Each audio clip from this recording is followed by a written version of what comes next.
Hello student, how are you? Fine, fantastic, very good. हम बात कर रहे हैं third chapter class 9th atoms and molecules के बारे में। और इसके लास्ट वीडियो में हमने बात की थी डाल्टन थ्योरी के बारे में। ठीक है, तो अच्छे से पहले वाला वीडियो वॉच करें। सिंबल कैसे देते हैं, सारी बातें खुल चुकी है। आज अपन एक न्यू टॉपिक स्टार्ट कर रहे थे, एटॉमिक मास। एटॉमिक मास क्या होता है, ठीक है, कैसे अपन मेजर करते हैं। अगर मेरे को कोई कुछ आइटम मेजर करना, लाइक दैट राइस है, वेट है, तो क्या करते हैं अपन, किलोग्राम का वेट लेते हैं और उसको वेट कर लेते हैं। बट जो एटम्स होते हैं, मैटर के स्मॉलेस्ट पार्टिकल, डॉल्टन क्या बोलता कि जो स्मॉलेस्ट पार्टिकल है मैटर, वो कौन है? एटम है। ठीक है, और इसको मेजर कैसे करें? जब law of conservation of mass आया था लेवेजर का, ठीक है, और कांस्टेंट पोजीशन वाला लॉ आया था, सेकंड लॉ लेवेजर का, तो उसमें मास काम में आ रहा था। तो ये मास मेजर करे कैसे, क्या तरीका अपना है? ठीक है, तो फिर उसके बाद एक एटॉमिक मास कॉन्सेप्ट में आया था, right. Relative mass. Relative mass ये क्या होता है? कोई भी किसी भी चीज़ का अगर आपको मास मेजर करना है तो आपको किसी से कंपेयर करना पड़ेगा। ठीक है, जैसे अगर मुझको 1 kg राइस मेजर करना है तो क्या करूँगा मैं? जो 1 kg का वेट है, जो गवर्नमेंट से ऑथराइज्ड है ना, फिक्स कर रखा है कि ये इतना 1 kg है, वो पूरे वर्ल्ड में फिक्स रहेगा, तो उससे मैं कंपेयर करूँगा। तो ये 1 kg वाला जो वेट है वो क्या है? वो रिलेटिव मास है। उससे उसके कंपेयर अपन दूसरे का वेट करते हैं, ऐसे ही करते हैं ना। तो सेम ऐसे जो स्मॉल स्मॉल एटम्स होते हैं उनके भी मास मेजर करने के लिए किसी को रिलेटिव करना पड़ता है, किसी और एटम को रेफरेंस लेना पड़ेगा। ठीक है, तो सबसे पहले हाइड्रोजन और ऑक्सीजन, ये दो एटम थे, इनको रेफरेंस लिया गया था कि इससे अपन कंपेयर करेंगे। ठीक है, हाइड्रोजन का मास था वो 1 था, है ना, और ऑक्सीजन का था 16 था। 16 से क्या लगाता है अपन? म्यू लगाते हैं। क्या लगाता है? म्यू। ये क्या होता है, अभी बात करेंगे अपन आगे। म्यू क्या होता है? It is the mass of, एक यूनिट यूनिट होती है, स्मॉल पार्टिकल्स को मेजर करने की यूनिट है, म्यू बोलते हैं इसको, AMU। आगे बात करेंगे अपन इसके बारे में। ठीक है, तो पहले स्टार्टिंग में हाइड्रोजन और ऑक्सीजन को लिया गया था, लेकिन ये जो एटम है दोनों, ये जितने भी एलिमेंट, मतलब ऑलमोस्ट सारे एलिमेंट से रिएक्शन करके उनसे कंपाउंड बनाता है। मतलब काफ़ी सारे एलिमेंट ऐसे हैं उनसे रिएक्शन करके कंपाउंड बनाते हैं, इसलिए फिर इनको इग्नोर कर दिया गया। कुछ और ऐसा एटम लेना पड़ेगा जो कि सबसे रिएक्शन नहीं करता, इजीली इतना सबसे रिएक्शन नहीं करता, हालांकि करता है लेकिन सारे एलिमेंट से इतना रिएक्शन नहीं करता। ठीक है, तो वो है कार्बन। कौन था? कार्बन का 12 आइसोटॉप। एटॉमिक मास के लिए मेजर करने के लिए स्मॉल पार्टिकल्स जो एटम होते हैं उनके मास को मेजर करने के लिए रेफरेंस किसको लिया गया था? कार्बन 12। ये एक आइसोटॉप है। आइसोटॉप क्या होता है? आइसोटॉप्स क्या होता है? एटम्स जिनके एटॉमिक नंबर सेम होते हैं बट मास डिफरेंस होता है। ठीक है, आगे पढ़ेंगे अपन इसके बाद डेफिनेशन। जिनके नंबर सेम है, number means atomic number, that is इसका 6 है। ठीक है, और एक और कार्बन है उसका भी नंबर सेम है लेकिन मास डिफरेंट है, मास 13 है। तो डिफरेंट क्यों आ रहा है? Because of the difference in the neutron in the nucleus, right. ये सारी बात अपना आगे आएगी, बट बेसिक ये इस टॉपिक में आ रहा है तो आपको क्लियर करना पड़ेगा। ठीक है, तो क्या होता है आइसोटॉप्स? जो मास डिफरेंस होता है लेकिन एटॉमिक नंबर सेम होता है, और अपन बोलते हैं isotopes. Iso means equal, top means number. ठीक है, हालांकि तो सेम है, मास डिफरेंट है, राइट। चलो, डिफरेंट क्यों आ रहा है? Because of the different the neutron. अब कार्बन 12 को क्यों लगाया था? इसमें ऐसी खास बात क्या है? बिकॉज कार्बन जो एटम है, इट इज़ वर्सेटाइल। ये हमारे आसपास खूब मिल जाता है, हमारी बॉडी के अंदर भी है ना, वाटर के अंदर कंपाउंड है उसके अंदर भी है, प्लांट के अंदर भी है, सॉइल के अंदर भी है, एयर के अंदर CO2 फॉर्म में, CO फॉर्म है। ठीक है, ग्लूकोज, कार्बोहाइड्रेट, बहुत सारे ऐसे कंपाउंड है जिसमें कार्बन 12 मिल जाता है। क्लियर? तो it is versatile atom, that's why इसको रेफरेंस ले गया था। ठीक है ना। इसके आइसोटॉप्स बहुत कम है, कार्बन 12, कार्बन 13, कार्बन 14, 3 आइसोटॉप ही है। ठीक ना। अगर ज़्यादा एटम्स आइसोटॉप्स होते हैं तो फिर वो कन्फ्यूजन पैदा करता है, वो इल्यूजन क्रिएट करता है। जिसके कम आइसोटॉप होंगे उसको ही रेफरेंस दिया जाएगा। अभी क्लास के अंदर अगर एक बच्चा है, उसके बहुत सारे भाई बहन पढ़ते हैं एक क्लास के अंदर, तो क्या आप उसको मॉनिटर बनाओगे? नहीं बनाओगे ना, क्योंकि वो बाद में क्या करेगा, फेवर क्रिएट करेगा ना कि ये मेरा भाई है, इसको मैं इसका नाम लिखूंगा नहीं, है कि नहीं। तो वैसे वैसे कार्बन 12 है, इसके आइसोटॉप्स, इसके भाई बहन बहुत कम है, इसलिए इसको मॉनिटर बनाया गया था, इसको रेफरेंस लिया गया था। ठीक है। तो एक तो वर्सटाइल है, दूसरा ये क्या है, इसके आइसोटॉप्स कम है ना, इसकी अबंडेंस ज़्यादा है अर्थ के अंदर। क्लियर। तो ये सारी बातें। अब कैसे अपन कार्बन 12 की हेल्प से किसी भी एटम का मास मेजर करते हैं, तो एक कॉन्सेप्ट है एटॉमिक मास को कैसे रेफरेंस करते हैं। कार्बन 12 का 12th part, the mass of any atom, the mass of any atom is equal to the 1/12 part of mass of atom, 1/12 part of mass of carbon 12 isotope of atom, या atoms, direct atom से है। ठीक है। the mass of any atom is equal to the 1/12 part of mass of carbon 12 atom। मेरे पास ये carbon 12 का atom बड़ा ही वाला है ना, इसका मास कितना है, इसका मास कितना है। मास हमेशा डिपेंड करता है न्यूक्लियस के ऊपर, ये बात भी आगे आगे आएगी, है ना, चैप्टर नेक्स्ट वाला चैप्टर ना, रदरफोर्ड बोर वाला, उसमें सारी बातें आएगी। ठीक है। तो कोई भी एटम का मास डिपेंड करता है न्यूक्लियस के ऊपर, इसके ऊपर, न्यूक्लियस के ऊपर। न्यूक्लियस में क्या होता है, प्रोटॉन एंड न्यूट्रॉन। ठीक है। न्यूट्रॉन पर नो चार्ज, प्रोटॉन पर प्लस चार्ज, राइट। कितने प्रोटॉन कितने न्यूट्रॉन है, इनको ऐड कर दो तो मास निकल जाएगा, राइट। तो कार्बन 12 का मास कितना होता है। अब इसमें कितने प्रोटॉन है, ये भी एक कॉन्सेप्ट है कि न्यूक्लियस में इतने प्रोटॉन होते हैं, वही उसका एटॉमिक नंबर होता है। ठीक है ना। तो कार्बन 12 के 12th वाला आइसोटॉप से इसके अंदर प्रोटॉन कितने होते हैं, 6, कितना होता है 6, और न्यूट्रॉन कितना होता है, न्यूट्रॉन भी कितना होता है 6 होता है। ये मैं बात कर रहा हूँ कार्बन 12 वाला आइसोटॉप्स के बारे में। ठीक है। दोनों क्या है, इक्वल है। अब मैं कहता हूँ कि इसका मास कितना होगा, तो क्या बोलोगे आप, इनको ऐड कर दो 12, है ना। कितने पार्टिकल्स है, 12 पार्टिकल्स है, तो ऐड कितना गया 12। अब देखो, एक प्रोटॉन और न्यूट्रॉन का मास अप्रोक्सीमेट इक्वल होता है। ठीक है। मास ऑफ प्रोटॉन या फिर न्यूट्रॉन क्या दो, दैट इज व्हाट 1.6 10⁻27 kg या फिर 1.6 10⁻24 ग्राम, बात एक ही है। ठीक है ना। केजी ग्राम में चेंज कितना आएगा, -24 ग्राम आएगा। तो ये कॉन्सेप्ट याद रखना है। तो अगर मैं पूछता हूँ कि कार्बन 12 का मास कितना है, मास ऑफ कार्बन 12 कितना हो गया, दैट इज 12, कितने पार्टिकल्स है 12, और एक कितना, एक पार्टिकल कितना मास है 1.6 10⁻24। ठीक है ना। कितना हो गया 12 मल्टीपल 1.6 10⁻24। कोई डाउट लीजिए। ओके। तो ये तो हो गया आपका एक कार्बन 12, इसको अपन बोलते हैं AMU। क्या बोलते हैं इसको,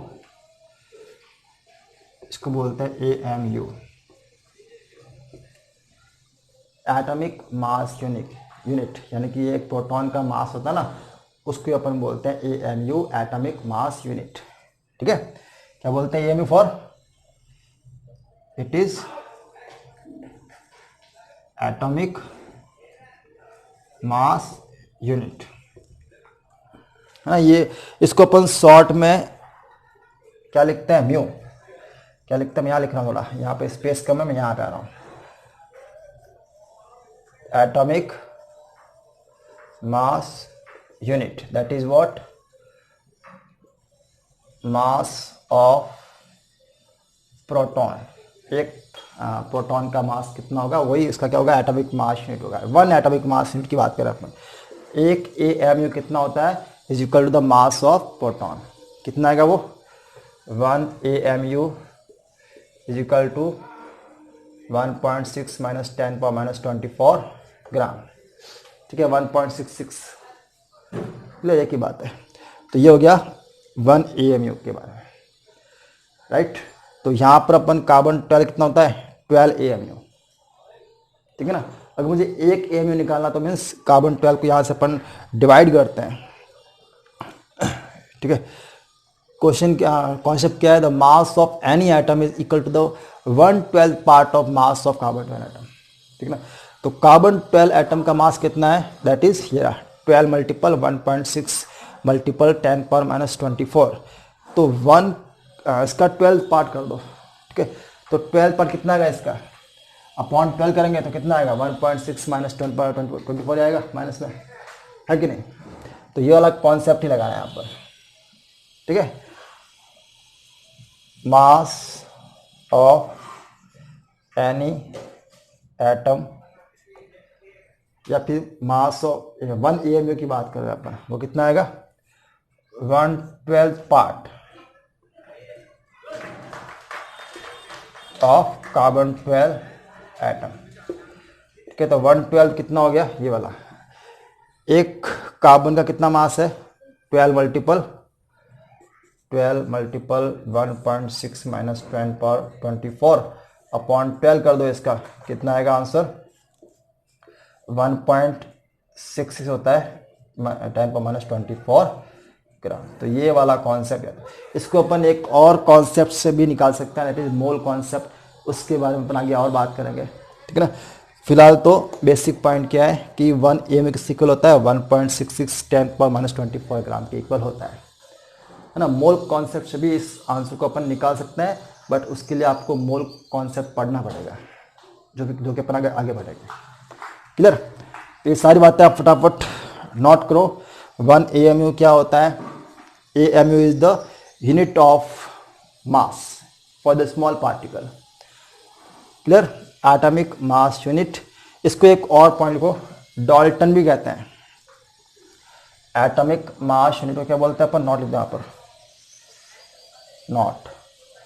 AMU को अपन डाल्टन भी कहते हैं, DA फॉर डाल्टन, है ना। कभी कभार बायोलॉजी में आपके वर्ड यूज हो रखा होता है कि जो DNA का मास या फिर प्रोटीन का मास है वो 6000 डाल्टन है। तो डाल्टन मीन्स क्या है, वो AMU ही है, क्लियर। अच्छा, तो ये सारे पॉइंट फटाफट नोट करो आप जल्दी से, ये मैं रफ कर रहा हूँ, हो गया। चलो देखो फिर नेक्स्ट पॉइंट क्या है,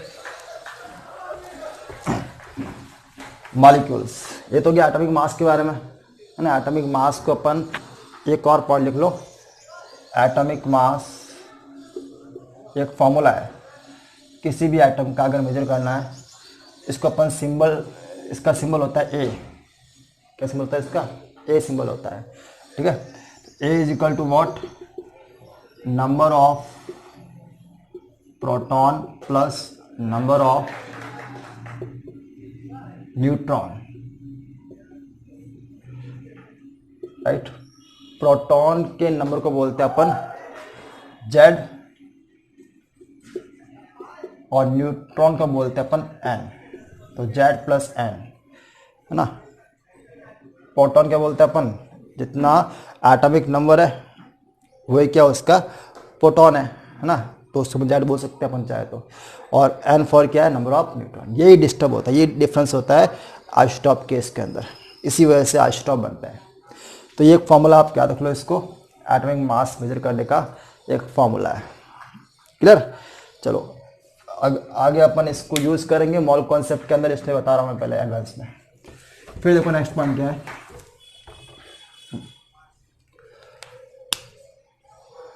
molecules.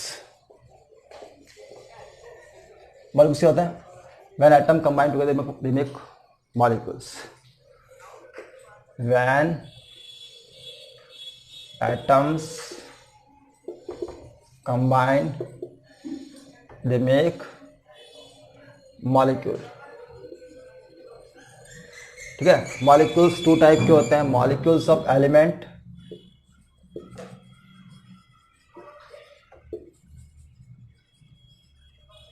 And molecules of compound. Compound के मॉलिक्यूल्स, कंपाउंड पढ़ रखा आपने, एलिमेंट पढ़ रखा। एलिमेंट क्या होते हैं? अगर मैंने कहा था कि एक मेरे पास ये सिल्वर की रिंग है तो इसमें सारे एटम किसके हैं? सिल्वर के हैं, तो एक एलिमेंट है। ठीक है, और अगर मेरे पास एक ग्लास में पानी पड़ा है, वाटर है, तो मेरे पास ये small small small small particles है वाटर के। क्या फॉर्मूला था वाटर का? H2O, है ना। तो ये वाटर पड़ा है, वाटर में क्या है? H2O। और यहाँ पर एक गोल्ड की रिंग पड़ी है, ये गोल्ड की रिंग है, तो गोल्ड का सिंबल क्या होता है? AU। तो सारे एटम स्मॉल स्मॉल कौन है? AU है। डिफरेंट क्या दोनों के अंदर? यहाँ पर सारे सेम एटम है और यहाँ पर क्या है? सारे डिफरेंट एटम आ रहे एक मॉलिक्यूल्स के अंदर। ये एक पार्टिकल है, इसमें डिफरेंट डिफरेंट एटम आ रहे हैं H और O, बट यहाँ पर एक पार्टिकल से इसके अंदर एक ही टाइप के एटम आएंगे। सपोज अगर आप मान लो एक बीकर के अंदर ऑक्सीजन गैस फिल कर रखी है। कौन सी गैस? Oxygen gas. तो ऑक्सीजन गैस के एक मॉलिक्यूल के अंदर डिफरेंट सेम टाइप के एटम आ रहे हैं O। ठीक है, तो ये एक मॉलिक्यूल एलिमेंट का और ये एक मॉलिक्यूल कंपाउंड का है। कंपाउंड में डिफरेंट एटम आता है और एलिमेंट में सेम एटम आता है।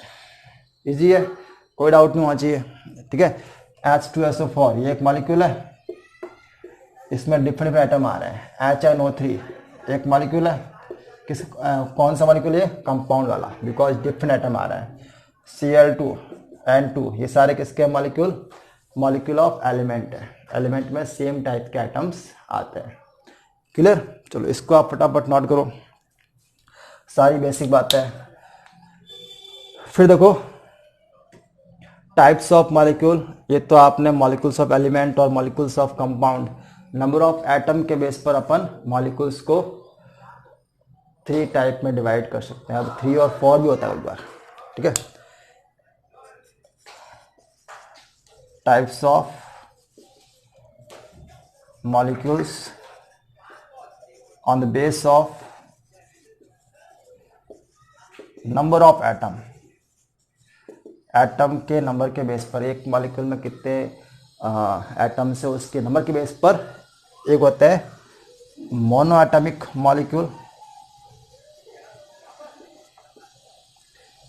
दूसरा है डायटॉमिक मॉलिक्यूल्स,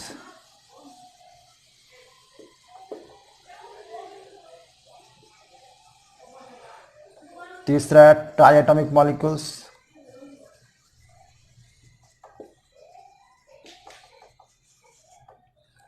फोर्थ है पॉलीएटॉमिक मॉलिक्यूल।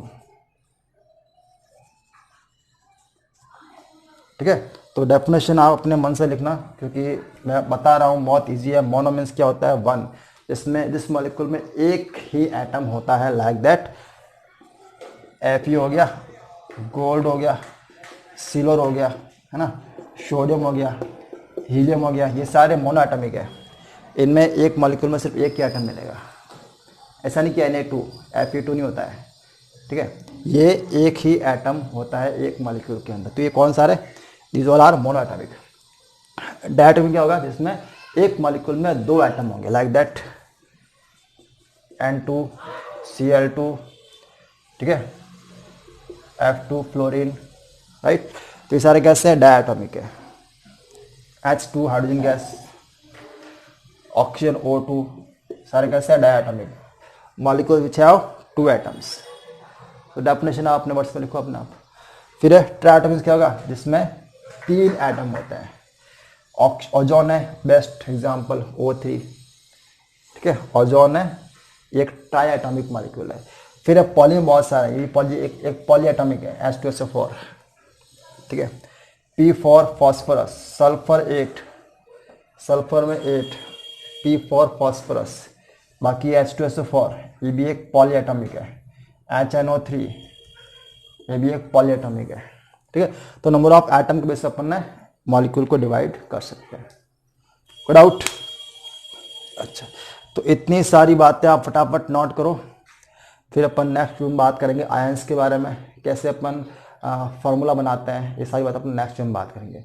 ये सारी बेसिक बातें आप नोट करते रहो। Clear? Thank you, have a good day.